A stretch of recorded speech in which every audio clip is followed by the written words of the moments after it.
ଭାରତ ମାତା କି ଜୟ, ବନ୍ଦେ ମାତରମ୍। ସମସ୍ତଙ୍କୁ ନମସ୍କାର। ଭଉଣୀମାନେ, କେବେ ଅଙ୍ଗନବାଡ଼ି କର୍ମୀଙ୍କର ସୁପରଭାଇଜର ପଦୋନ୍ନତି ହେବ ବୋଲି ବହୁତ ପ୍ରଶ୍ନ ଆସୁଥିଲା ଏବଂ ମୁଁ ବିଗତ ବ୍ଲଗ ମାଧ୍ୟମରେ ଆପଣମାନଙ୍କୁ ଜଣାଇଥିଲି ଯେ ଖୁବ୍ ଶୀଘ୍ର ପ୍ରମୋସନ୍ ହେବ, ତା ସହ ଜିଲ୍ଲା ହିସାବରେ ପ୍ରମୋସନ୍ ହେବ ବୋଲି କହିଥିଲି। ତେବେ ଆପଣମାନେ ଦେଖନ୍ତୁ, ମହିଳା ଶିଶୁ ବିକାଶ ନିର୍ଦ୍ଦେଶିକା ସମସ୍ତ ଜିଲ୍ଲାର ଜିଲ୍ଲାପାଳମାନଙ୍କୁ ଏନେଇ ଏକ ନିର୍ଦ୍ଦେଶନାମା ଜାରି କରିଛନ୍ତି।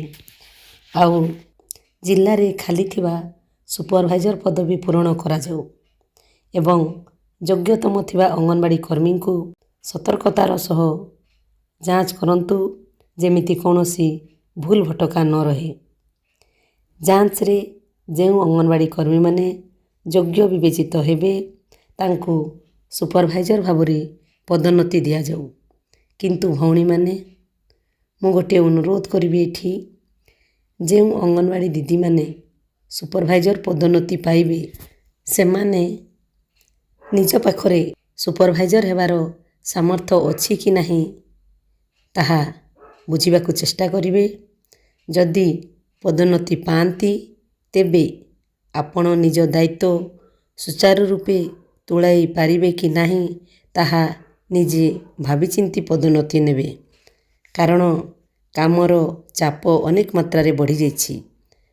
ଯାହାର ନିଜର ଆତ୍ମବିଶ୍ୱାସ ଅଛି ତେବେ କିଛି କଥା ନାହିଁ, ସେମାନେ କରିପାରିବେ। ଧୀରେ ଧୀରେ ସବୁ କିଛି ଶିଖିଯିବେ, କିଛି ଅସୁବିଧା ହେବ ନାହିଁ। କିନ୍ତୁ ଯାହାକୁ ବିଭିନ୍ନ ଆପ୍ଲିକେସନ୍ ମୋବାଇଲ କାମ କରିବା ପାଇଁ ଅସୁବିଧା ହେଉଛି ସେମାନେ ପ୍ରମୋସନକୁ ଲୋଭ କରିବେ ନାହିଁ। ତେବେ ଖୁବ୍ ଶୀଘ୍ର ଏହି ପ୍ରମୋସନ୍ ଲିଷ୍ଟ ଆସିଯିବ, ଏଣୁ ଧୈର୍ଯ୍ୟର ସହ ଅପେକ୍ଷା କରନ୍ତୁ। ଧନ୍ୟବାଦ।